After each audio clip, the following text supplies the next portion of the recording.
Good morning, ladies and gentlemen. Good morning. You know, we have a fantastic convention set up for you this weekend.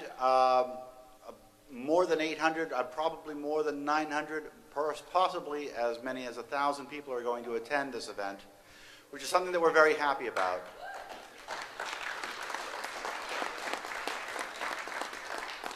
And the convention will begin in a little while after this event. All the people that are going to be here, there are some people who are not going to be here because we've lost them over the past year. And you know, we've lost those of you who remember Noel Ambry should also know that he, well, I remember him personally, but we also lost two of our great ones. We lost Ann Zindler and we lost Conrad Gehringer. And both of these figures were board members of American Atheists. Both of them were friends of mine. I remember Conrad specifically was the first person inside American Atheists ever to say the word president to me. And so when he died, well, I've got some stories about him that I can't share. But we've got plaques for both of these wonderful people that are going to be going up in American Atheist headquarters. And we've got two very nice eulogy and memorials that are going to be presented. The first will be for Conrad Gehringer, presented by Margaret Downey.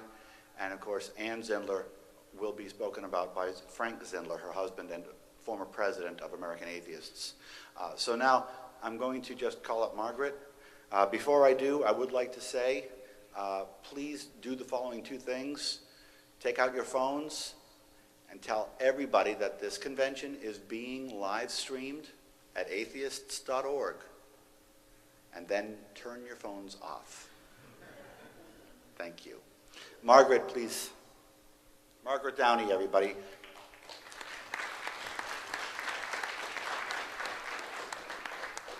Well, good morning, everybody. Thank you for joining us for this very early morning event. It is my honor to lead this life memorial for my esteemed colleague, Conrad Gehringer. Conrad died peacefully in his sleep, Saturday, November 3rd, 2012. He was an integral part of American Atheists for many years and in many ways. Conrad was an atheist activist and leader. He was a talented writer as well.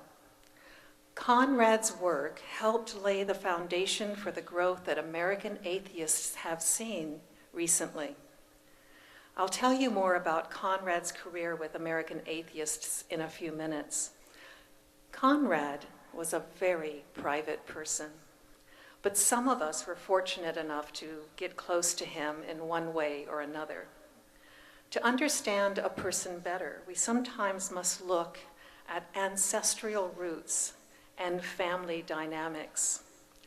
Conrad's great-grandfather, Ferdinand Gehringer, arrived to the United States from Germany in the mid-1800s. He settled in Wilkes-Barre, Pennsylvania, and started a family. Ferdinand Gehringer is the older gentleman circled in this photo. The photograph you see on the screen is really quite a rare find. He served as alderman for the First Ward and owned a grocery store. The store was situated in a building named Gehringer Hall. Gehringer Hall was a huge building that contained a saloon, a dance hall, a hotel, an athletic club, and of course the Gehringer grocery store. Ferdinand Gehringer had a son. His son was named Frederick Conrad Gehringer, and he's pictured in the back row of this family photo. He is Conrad's grandfather. Frederick was a very successful businessman, inventor, and politician in Wilkes-Barre. There is a street named Guringer Avenue in Wilkes-Barre in honor of this family. Frederick was the founder and owner of Guringer Construction, Guringer Electrical Appliance Store, Guringer Carpet Sweeper Factory, a Wilkes-Barre hotel, and he was part owner of the Wilkes-Barre baseball team. Frederick invented a unique carpet sweeper and holds a patent for that design. Frederick held the office of city controller, deputy sheriff, and councilman in Wilkes-Barre. Frederick's son, Conrad Frederick Guringer, was an orthopedic surgeon, a teacher, and served in the United States Army. But in our minds today, his biggest accomplishment was to raise his son, Conrad Guringer. Conrad was born in Philadelphia, Pennsylvania. As a young child and through his teens, Conrad spent many weekends, vacations, and summer breaks with his father, hunting, fishing, and camping in Ocean City, New Jersey. And those were the happy days. He attended an all-boys Catholic school, and the experience is probably what created Conrad's opposition to religious authority when he became a man. Conrad moved to Arizona, and while he never drank alcohol, he became a bartender as he worked his way through college. Conrad attended the University of Arizona, majoring in astronomy. He did not get his degree, but developed a love of astrophysics and book collecting. In Arizona, Conrad owned and operated his own bookseller business. The name of his enterprise was Good Books. Much like his grandfather and his great-grandfather, Conrad had an entrepreneurial drive. He was a voracious reader and eventually became friends with many astronomers and freethinkers, which brought him so much pride and happiness. Conrad's library consisted of over 4,000 books, some of which were very rare and signed by the author. After his death, his astronomy books were donated to the South Jersey Astronomy Club. He also spent a lot of time just stargazing and sometimes freezing his ass off on cold winter nights just to catch a glimpse of some rare astronomical occurrence. Conrad spent a great deal of time traveling his favorite highway, Route 66, and he loved to visit the interesting locations along the route. There were no museums too bizarre to visit and no site too uninteresting to pass by as he traveled Route 66. After his travels, however, home for him was Ocean City. He felt calm and happy near the water, and Ocean City brought back memories of happy times with his father. Conrad was a political activist and advocated the end to the Vietnam War. He joined efforts concerning civil rights, women's rights, and of course, freedom from religious intrusions. It was around this time that Conrad met Madalyn Murray O'Hair. They became fast friends, and Conrad was not only a reliable volunteer for American Atheists, he would often act as Madalyn's bodyguard. He actually thought of Madalyn as his second mother. Using the Freedom of Information Act, Conrad discovered that along with Madalyn, he held a place of honor within the Federal Bureau of Investigation. Yes, he was on the radar screen as a person of interest. As a writer and historian of atheism, his research uncovered many details of the life of Francis Farmer and, of course, Madalyn Murray O'Hair. Conrad's devotion and work with American Atheists did not go unnoticed. Conrad received many awards from American Atheists for his outstanding achievements. In the photo you see on the screen, Conrad is receiving one such award from John Garth O'Hare. Throughout his association with American Atheists, Conrad worked directly with the American atheist leader Madalyn Murray O'Hair, and also Ellen Johnson, Ed Buckner, Frank Zindler, and David Silverman. During his involvement with American Atheists, Conrad served as communications director, as an American Atheist magazine staff editor, and as a writer. He was a public speaker and author of many wonderful articles and feature stories.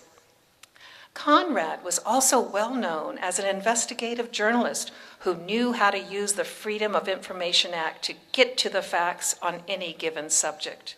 He delivered many speeches about what he uncovered, and his passion for the truth was infectious. Conrad devoted his life to the achievement and advancement of atheism in general, and he was instrumental in the rescue of American atheists after the murder of Madalyn Murray O'Hair and her family. Conrad and I share a love for the American atheist mission and vision for the betterment of society, but we were also Freemasons affiliated with the Grand Orient de France. The Grand Orient de France is the largest of several Masonic organizations in France and the oldest in continental Europe, founded in 1773. The Grand Orient is the mother lodge of a liberal, secular, and non-discriminatory form of Freemasonry, welcoming the participation of atheists and women. Conrad achieved the rank of Fellow of the Craft through a lodge located in California. And like me, Conrad respected organizations that promoted good citizenry and compassionate community improvement projects. Conrad played everything close to his chest, but he had a big heart.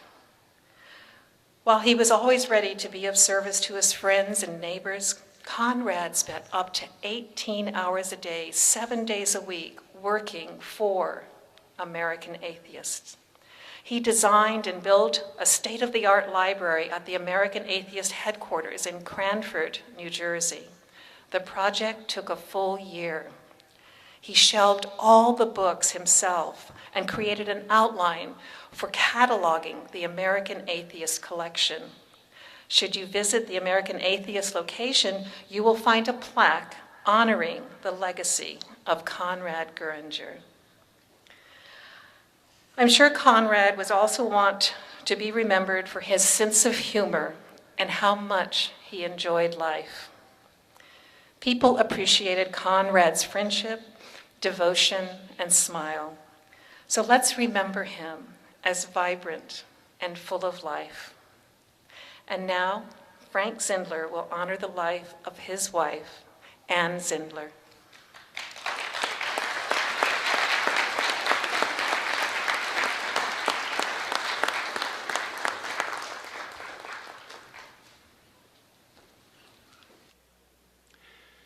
It had been a long goodbye,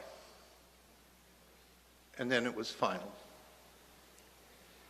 The only woman I had ever loved had died 2 months shy of her 78th birthday.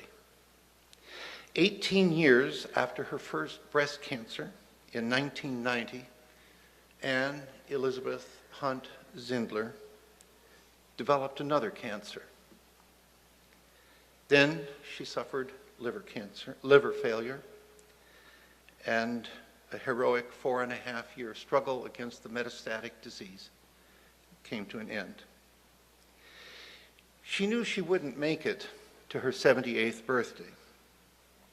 Consequently, upon starting hospice at home, she requested that I order from Kroger's an unbirthday cake with lemon filling and white frosting and lots of red frosting roses, and get some cheap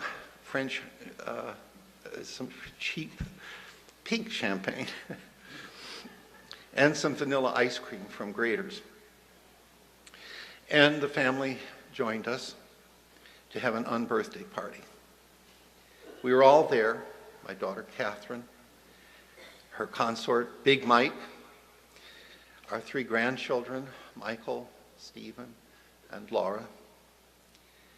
And exactly 1 week later, almost to the hour, same time of day that the party had taken place, Anne's heart shut down and she breathed her last belabored breath. Anne died at our home in Columbus, Ohio, but she had spent so much time of 2012 in hospitals and nursing homes that any one of them might have been considered her home. At least 3 times during that terrible year, Anne barely eluded the reaper. Alas, during all the downtime that she was battling these diseases and crises that had nothing to do with her cancer, she could not receive chemotherapy, and so all that time the tumors were growing. And then finally, there was nothing left to be done. My life, my wife, my lover, and my best friend, my better self, is now gone, and I need to sort out the facts about her that I hope will be remembered, the facts that may help to show why her life was important not only to me and our family, but to the entire community of reason as well. Anne was born on February 25th, 1935, in Ann Arbor, Michigan, to Charles Gordon Hunt and Ruth Elizabeth Hunt. Her father was non-religious during most of his life, but Anne's mother was a lifelong member of the Church of Christ and was an evangelical to the max. Throughout Anne's childhood and early adult life, Ruth tried to make Anne get religion. Anne remembered how, at about the age of 5, her mother made her put her nickel in the collection plate at church. She always enjoyed saying how much she resented having to give her nickel to Jesus. Why should she have to give him money? He didn't need money to buy candy with it, and she could buy so much candy with it. Jesus doesn't need money, so why should I give him my nickel? Anne attended Roosevelt High School, a school operated by Eastern Michigan University.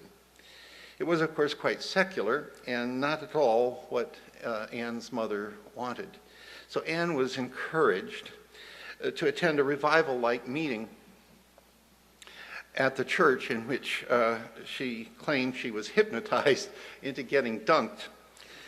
The baptipnosis didn't last, however, and it wore off in a few days, leaving Anne more skeptical than ever. More drastic measures were needed. So Anne was sent off to get religion at Harding College, a Bible college-like school in Searcy, Arkansas, just 2 hours north of here. Not surprisingly, Harding College was where Anne learned to sin. It seems that many other Christian parents had sent their wayward children to Harding to get reformed. And so Anne found many like-minded spirits with whom to associate and raise hell. Anne was not asked to return the following year. The snakes and turtles in the bathtub may have had something to do with it. Returning from Arkansas to Ypsilanti, Michigan, where she had been reared, she enrolled at Eastern Michigan University to study biology and art. To earn tuition money, she worked part-time at the University of Michigan in neighboring Ann Arbor as a desk clerk and telephone operator in a men's dormitory, the dorm in which I just happened to come to live. I didn't really get to know her, however, until the summer after my graduation. That summer, we became engaged to be married. It was very quick. Before our engagement, Anne had become known for the salons over which she presided. She was a magnet for some of the most brilliant mathematicians and scientists and artists at the University of Michigan. In fact, it was joked that Anne should be giving graduate credit for people who attended her doings. It wasn't possible to actually get married until more than a year later, when I was teaching biology and earth science at Holland High School in Michigan.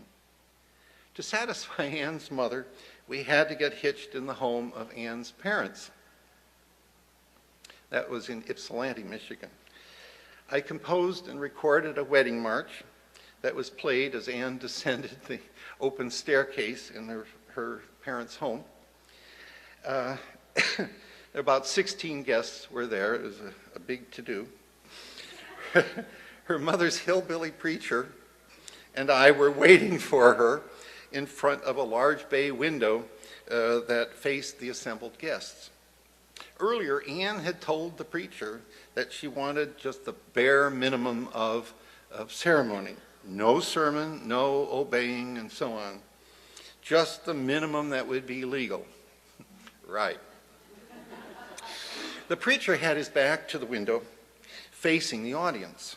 Anne and I were facing the window and the preacher, with our backs to the guests. No sooner had the preacher started the ceremony, the Spirit fell upon him, and he launched into a sermon. And he was just about ready to enter the theosphere. Anne, whose nose was about 2 feet from his nose, made a face. It was an, "Oh my God, won't you spare us this nonsense" kind of face. Although it was a cool day in mid-October, sweat spurted from the preacher's forehead. He faltered in his fantasy, stammered, and proclaimed, "I now pronounce you man and wife." Anne and I then decided we really ought to exchange rings to make it legal. And so began an amazing marriage that lasted 48 years, 2 months, and 2 weeks. Anne was what I call a natural atheist, someone who simply cannot believe in things without evidence. Although Anne did not call herself an atheist at the time that we got married, after reading the copy of Homer Smith's Man and His Gods that I had given her that summer, she realized that atheist was the perfect word to describe her Weltanschauung. And so began a philosophical, activist, and loving partnership that never faltered until it was dissolved by death. In the 1970s, when I was a professor at SUNY Johnstown, we lived in upstate New York, in the Mohawk Valley.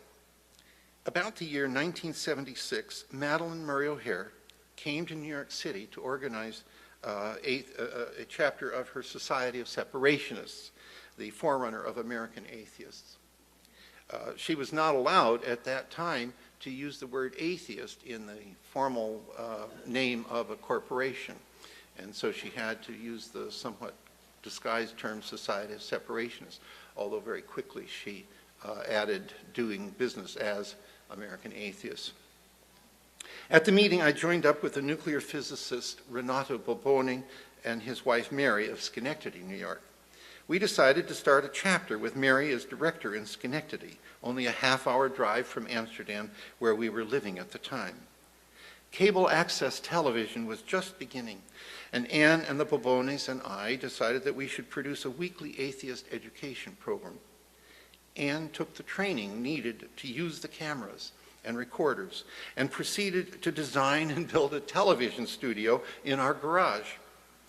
Absolutely hating to speak in public herself, Anne did everything possible to allow me and the Bobonis to occupy the spotlight.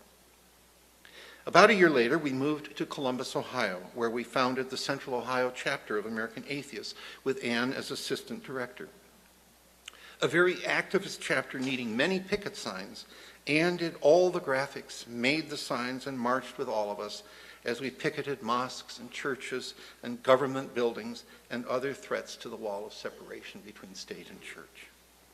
Hating public speaking, she busied herself in creating the necessary infrastructures needed for others to glory in the spotlight of public attention. I got all the credit for all the work Ann did. Fat ladies didn't get much respect in those days. Shortly after founding the Columbus chapter, we resumed cable access television, producing a weekly half-hour program called American Atheist TV Forum. Sometimes the show involved interviews, but often it was highly didactic, an atheist primer, if you will, for which many elaborate graphics and illustrations were required. Guess who produced them? A monthly chapter newsletter was needed, and Ann made use of newly available computer layout and typesetting technology to produce the publication. The newsletter quickly turned into a small magazine. In the mid-1980s, Madalyn Murray O'Hair conferred life memberships upon us and asked us to join the board of directors of well, it was still Society of Separationists. Madalyn really loved Ann. Could we have the next picture? I don't know what picture is showing. Can we see the picture with Madalyn and John? Is that up? Yeah. Madalyn really loved Ann and treated her like a daughter. The affection was mutual. We often were invited to Madalyn's home in Austin, Texas, and several times the unholy family came to visit us at our home in Columbus, Ohio. Until the murder of the Murray O'Hair family in 1995, we functioned as though almost we were a family of five. It's kind of sobering to consider that the picture you're looking at, I am the only person still alive in that picture. After the murders in 1995, Ann's role in American Atheists really shifted into high gear. Publication of American Atheists had lapsed almost a year prior to the disappearance of the family, and Ann and I decided that the journal had to be resurrected. Ann had to reconstruct all the logos and all the formatting of the magazine from scratch. We had nothing to go by. She had to just redesign everything from scratch. Artwork, including covers, had to be created in such a way, this was the problem, in such a way that it could be printed on the antiquated printing press at American Atheist General Headquarters here in Austin. No printing company in Austin would print atheist material, and so Madalyn had to do all her own printing in-house. And we are very fortunate to have one of our early printers, Keith Haley, here in the audience today. He was one that helped get atheist material out to the greater world of people who think. In like manner, the monthly national newsletter had to be recreated from scratch. And then there were books. Ann's artistic talent proved indispensable in designing covers and other graphics for the books that she created, with the same complicated computer software that was used to produce Time and Newsweek. With foresight, she passed on many of her skills to our daughter, Catherine, who is now in charge of publication of books for American Atheist Press. Throughout the 48-plus years of our marriage, Ann was plagued by frequent illnesses. Reactive hypoglycemia turned into diabetes, which in turn induced the obesity that made the misery and the embarrassment of her life. There was a reason for her shunning the cameras. The obesity led to osteoarthritis and a sequence of surgical interventions. Hospitalizations were not entirely without fun for her, however. Ann loved to tell the always present Christian chaplains, "There's no Easter bunny." In 1990, a small cancer in Ann's left breast was discovered and treated. Then, 18 years later, in August of 2008, a second tumor was discovered in the same breast. By the time of its discovery, it had apparently metastasized, although it was several years later before we really discovered that fact. Things became critical in February of 2012, and it was necessary to make arrangements for hospice at home. Ann was prepared to die. Her birthday was on February 25th, and she thought she would die shortly thereafter. We threw a big birthday party for her in the nursing home. Roses, birthday cake, Grater's ice cream, the whole family, and a special poem urging her to hang on. The party worked wonders. About a week later, when Anne was supposed to come home to hospice, Anne simply came home. We had a beautiful summer, visiting state and metro parks, camping out at picnic tables, working on crafts and writing, watching birds, and reveling in the world of nature that was so important to both of us. Throughout her adult life, Anne had been an amateur ornithologist and freshwater biologist. Swamps were her passion. She loved to swim and snorkel, paint and draw, sew, cook, create miniatures of all sorts, and breed tropical fish and birds. During the years that we lived in New York, she became a stained glass write and became rather famous from Boston to District of Columbia for her acid-etched stained glass creations. Could we have the picture of the window, the Phoenix window? This is one of her windows, Phoenix rising from the flames.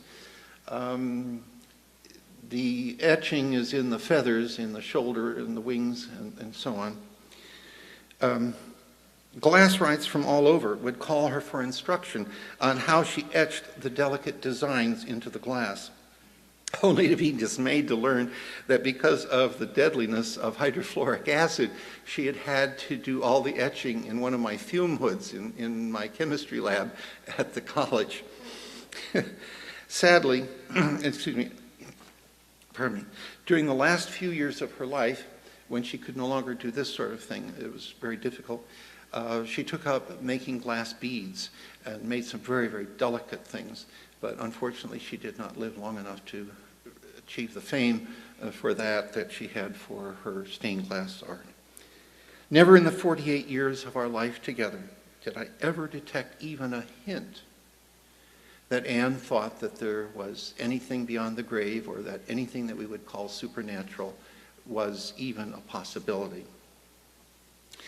To the end, Anne was a philosophical materialist who realized the truth of the beer commercial that said, you only go around once, so go for the gusto.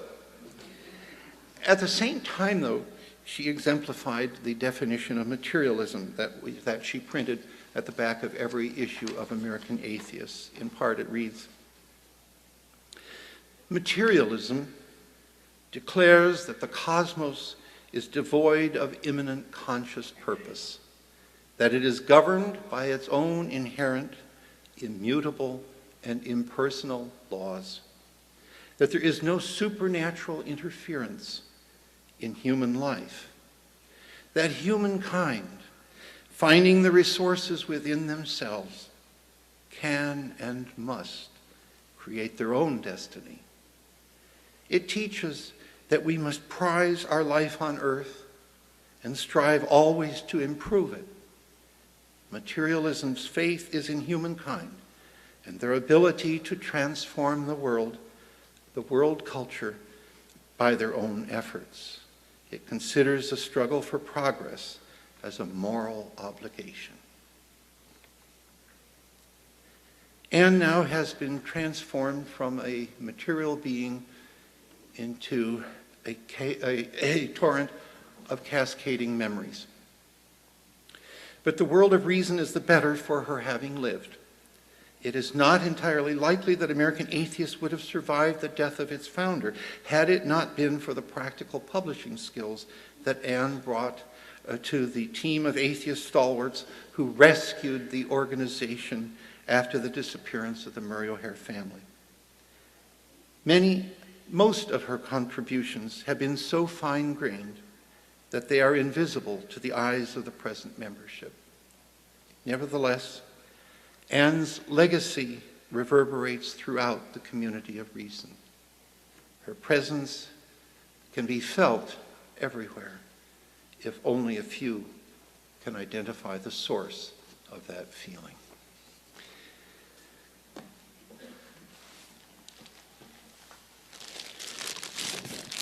David Silverman has given me this plaque, which will be placed in the American Atheist Center in New Jersey.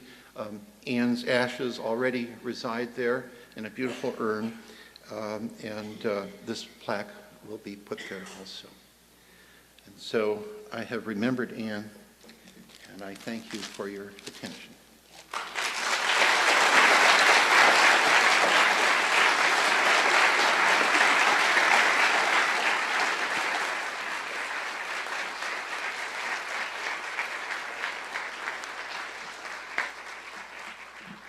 Thank you, Frank, and thank you, Margaret.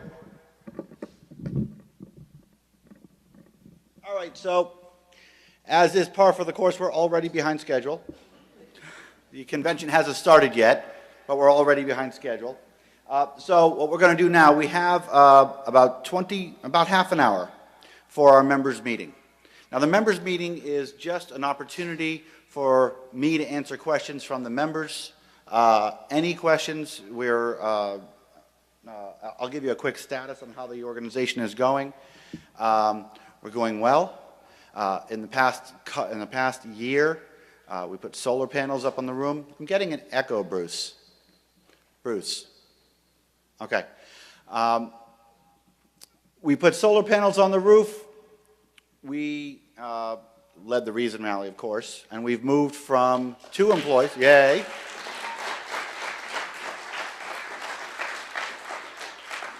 And we moved from 2 employees to 5. Ooh. And the exciting part of that is that we are now, in my opinion, fully staffed, which is a very exciting thing. We have an administrative director, a PR director, a development director. We are ready to go. And I'm very, very happy that everybody, every member of our staff is here. Todd's here, Lori's here, everybody's here. Please take a moment to meet them. The staff at American Atheists work very hard. They work long hours, and it's not because I push them to. It's because they want to, like me. So, Bruce, I'm still getting too much echo. It's the room, Dave. Can't do anything about it. So, Bruce, I'm getting too much echo, and this is not the room. So, does anybody have any questions about American Atheists as far as how we stand or what we're doing? Does anybody want to know what we're doing? Or does anybody not know what we're doing?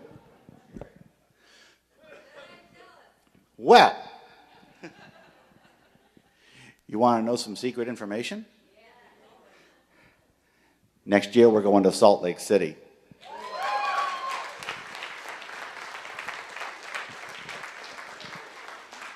In about an hour, this room is going to be filled with about 900 to 1,000 atheists, and we're bringing that to Salt Lake City. They're going to be pretty happy about that. Our membership is down a little bit because we had a problem with stewardship over this past year. Some of you may have not received an adequate reminder of membership renewals. Some of you might have received a membership renewal when you weren't ready for renewal. That is over.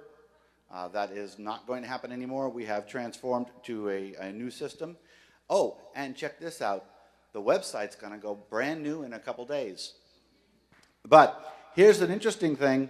One of the things that I inherited when I became president of American Atheists was a bit of a mess in the database field. The membership database for American Atheists wasn't the best, was not in good shape, frankly, when I took over. It was not in good shape. And it had to be combed on an individual level because John and Jane Smith had a membership for John Smith and a membership for Jane Smith and a membership for J and J Smith. And we had to go through each one individually, and that's part of the reason that we had such a hard time properly stewarding the most important facet of the American Atheist Organization, the memberships and the supporters. So we embarked on a pretty big project with a company called Blackbaud, with a program called Razor's Edge, and it's up and running. So our membership database is now combed, and it's now correct. And we now know everything on a central basis of what we could do and what everybody has done since the beginning of American Atheists. So that is something that I'm very happy to take right off the plate and tell you that that has been fixed. What also is interesting is that we put solar panels on the roof. And the solar panels were paid for by a bequest from George Whatley. I have to tell you folks, and I'm going to tell you again in about an hour, if you've got a will, please put American Atheists in it. And if you don't have a will, please make a will and put American Atheists in it. The result of the solar panels is that our electric bills not only have gone away, but we're actually earning money every month from the power company.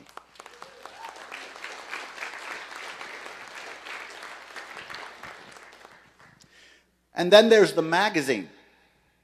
Now, when I first took over, the magazine, and this was a conversation that I had with Conrad when we first took over. In fact, it was in that conversation where he first mentioned the word president to me that he and I sat down and went over the magazine.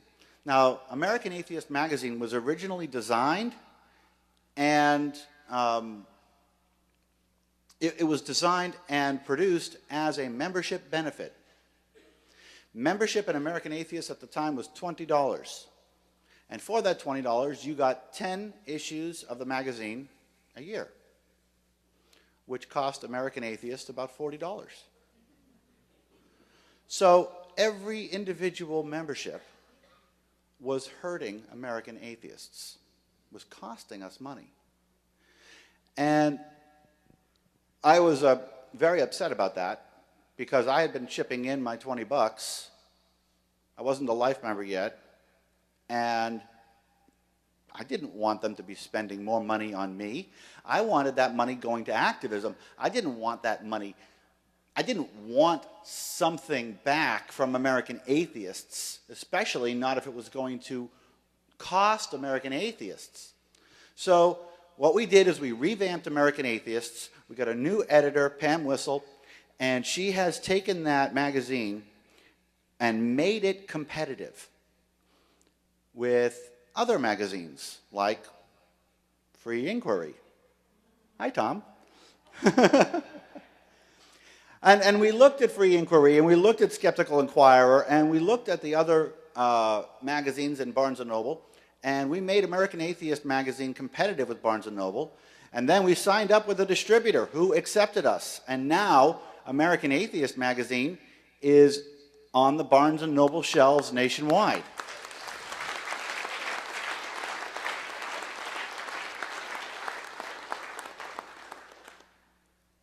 But the best part is it's selling. The best part is it's going. In fact, in the most recent quarter, we sold over 90% of the magazines that went out on the shelves.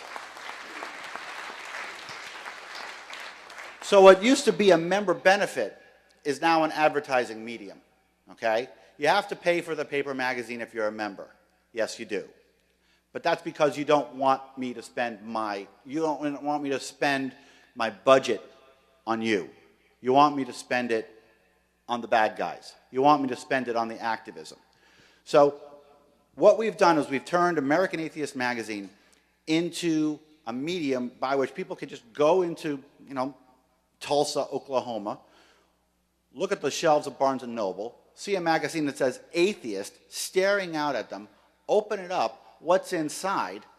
A listing of all the local atheist organizations, all the local affiliates, and all of our local partners, and a few great articles about atheism. So you can reach, or we can reach, a much broader audience. American Atheist magazine is not profitable, and it won't be. You know why? Because paper magazines aren't profitable.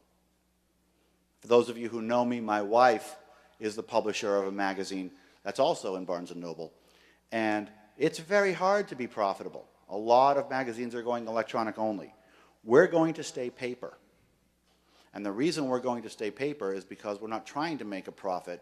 American Atheist Magazine is outreach, and it's doing darn well. Thank you very much.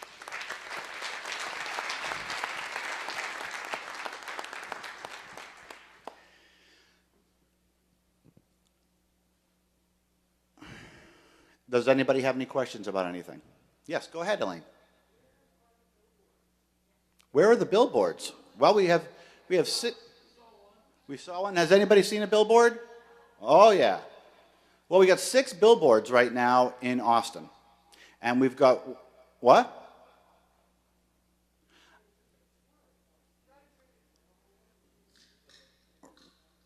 Well, they should be up. We got 6 going. We have 6 up. They've been up for a month. And we've got 1 more in Dallas.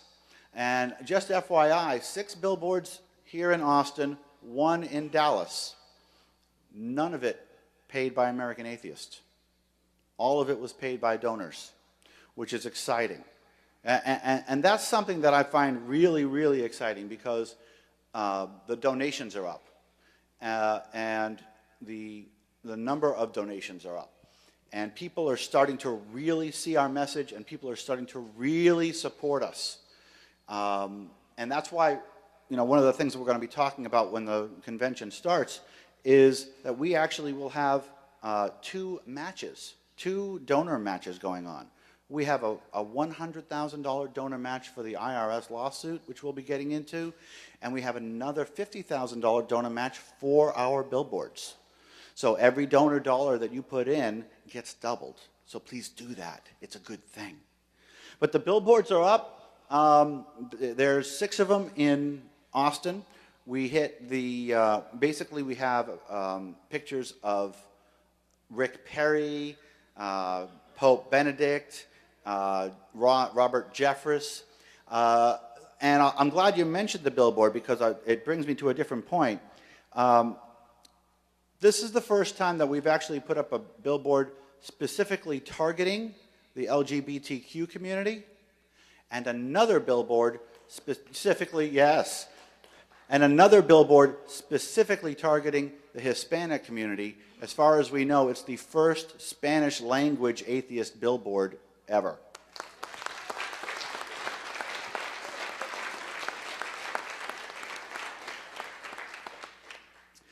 So I'm pretty happy about that. Hopefully we'll be getting, this is all a matter of reach out. It's all a matter of diversification. Diversification is among my highest priorities as president for the membership of American Atheists, and it appears to be working quite well, and I'm very pleased with how we're doing so well so far. Any other questions? How's the relationship with other groups going? Oh, Tom Flynn's right there. Hi, Tom. Rumor has it Tom will be speaking in Salt Lake City. How's the relationship with other organizations going? The Reason Rally did really good for that. Okay, the Reason Rally did really good for that, and that was part of the evil plan to begin with. It was probably the biggest victory of the Reason Rally. Getting 30,000 people there is one thing, but getting American Atheists and CFI and FFRF and AHA and AAA and the Free Thought Society all in the same room working together, that's a feat. But getting it to be a success with all of that, that's the thing. It's not just the message that we did it. It's the message that we did it and succeeded wildly. That's the message that really got taken forward. So how is the relationship with the other organizations? I speak to my compatriots on a regular basis now. We email back and forth often, almost daily. I'm talking to somebody. So, and this is important because it used to be that American Atheists and CFI and AHA and everybody else did the same thing. We're here for everybody. We're here for all atheists. And that made us competitors. But we're not. That's the wrong way to do it. American Atheists is here for every non-theistic person. But we're hardline atheists. And if you want to say, hey, you know what? Maybe we should call ourselves free thinkers. American Atheists needs to be able to tell you, you know what? Maybe there are other organizations that are better suited for you. And that's okay. That's good. That's good. Because if somebody who is a softer side atheist, or somebody who is an accommodationist comes to American Atheists, they're not going to find that here. They're going to get frustrated. They're going to leave. It's better for them to find a home. It's better for them to find a place where they can find like-minded atheists. The thing about atheists is we're so darn broad. We're so darn broad. The thing that holds us together is razor thin. It's one thing.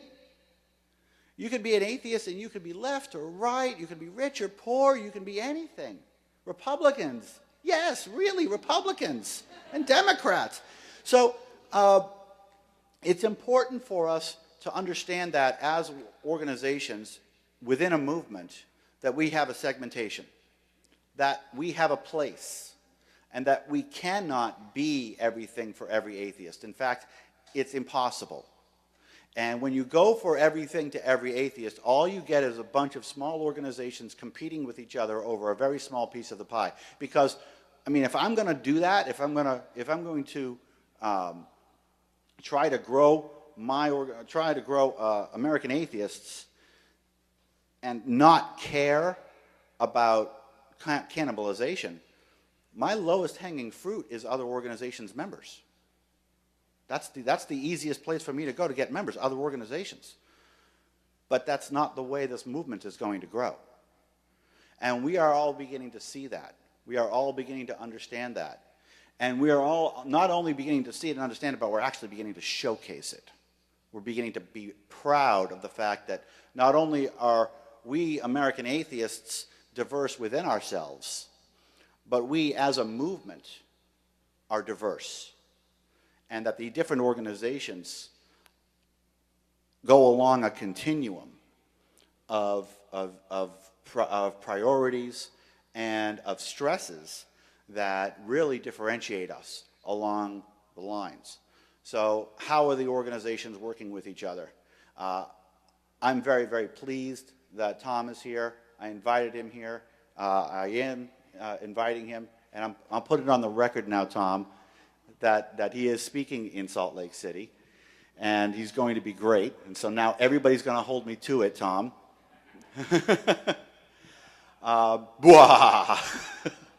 But I'm very pleased, exceedingly pleased, with how all the major organizations and how all the organizations are working together. The Reason Rally really set the tone for that, and things are moving forward very well. Thank you.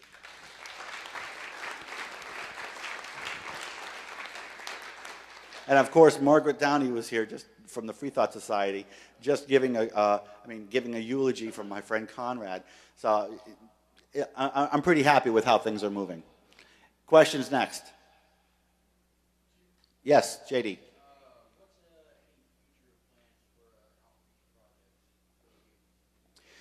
Well, I don't want to release all that information right now. But we do have a lot of things planned. We have, well, not right now. I don't want to release any plans because when we release plans, we do them with press releases, okay?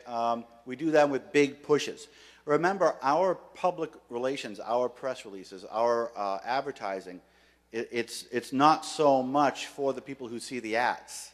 It's for the press. And we're very, very open about that. Elaine was talking about about the billboards. Well, the billboards are good, but it's not so much about the billboards, the people who are seeing the billboards. It's about the press that writes about the billboards. It's about the TV interviews. It's about the radio interviews, about those bad atheists who are putting up their billboards advertising their 50th annual national convention in Austin, Texas this weekend. See, so that's something that we manage. So there's very, very little bad press. Yeah, there's very, very little bad press. So I don't want to sound evasive. I want you to understand that I don't want to tell you about what I have planned, but that's because I have a reason, and that reason is, well, we have to manage the announcement of that kind of stuff. But we do have that $50,000 donor match for advertising, and it would be really good if we were to max that out this weekend. Next. Yes. Yeah, the building's okay. We had a pretty easy time with the storm. The roof leaked in one place. One of the solar panels broke free, caused a leak in the roof. Got it all repaired. No major damage and no damage at all to the library. Yeah.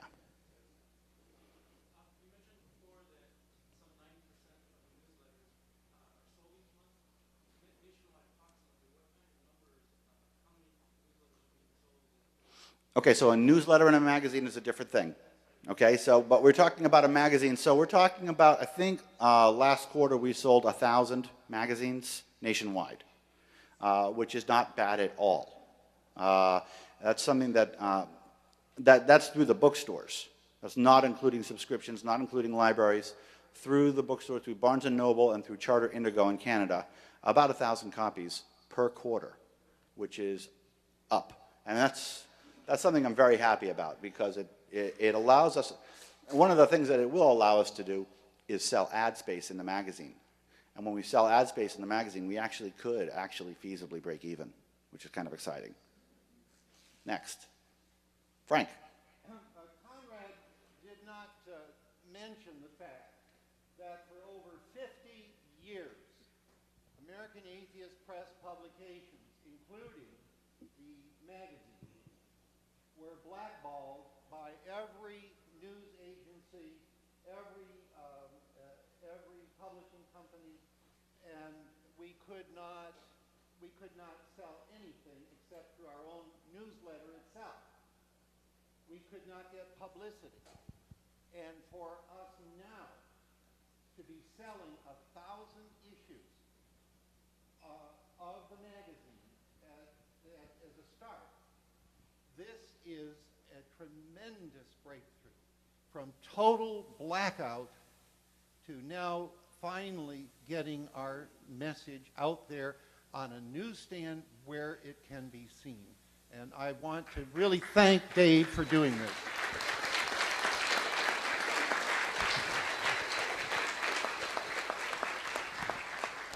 Thank you, Frank. Yeah, you know, I'm really proud of that. That's one of the things that I had on my radar that went way ahead of schedule, and it's important to understand why this happened.